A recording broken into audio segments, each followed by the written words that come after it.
Hello and assalamu alaikum everyone. It's Chandni from Super School. How are you all? Hopefully all of you are doing well. I'm back with another video from the Affix series.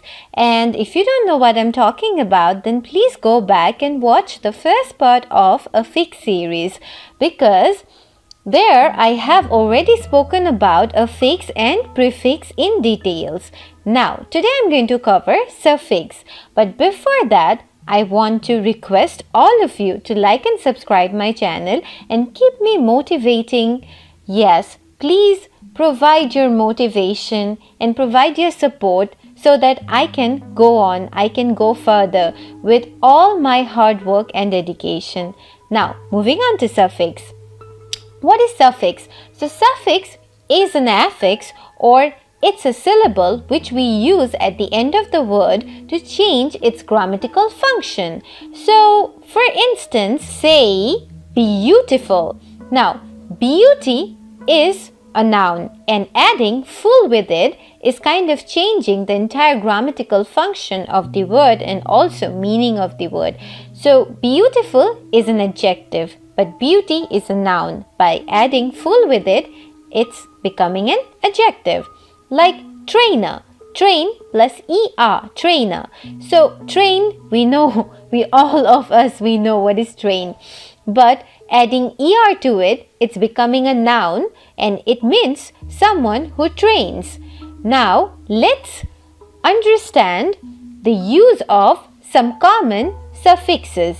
First of all, able. Able is a common suffix and it expresses ability. For example, likable, workable, or doable.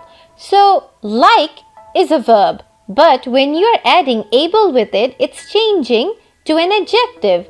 For example, I like your t-shirt. Your t-shirt is likable. See the difference? Now, moving on to the second one, dumb. Yeah, it's not dumb, it's dumb. So, freedom. Yeah, freedom. Wisdom. So, freedom, wisdom. So, these are state. So, dumb kind of expresses state. Now, the third one is N. Soften, harden. So, N expresses change in a state. Now, the last one is less. Less expresses lacking. Lacking or inability. For example, countless, speechless. So yeah, that's it. Suffix is really simple and English grammar as well. But if you get the proper guidance and if you get the proper intuition, you'll be able to use it in writing, reading, speaking, listening, in all the parts of English language learning. It's not at all difficult. So if you want the proper guidance and if you want to learn English language with me, then please join my course, and also don't forget to follow my Facebook page Super School.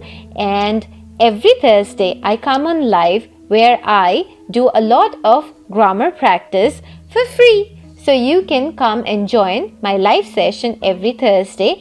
And if I'm not wrong, it's probably 26th or 27th of July, I'm not sure. But I am going to host 3 live sessions consecutively from 26th July, Sunday, Tuesday, Thursday. So keep an eye on my channel and also follow my page to get more information and also to learn better. Thank you so much.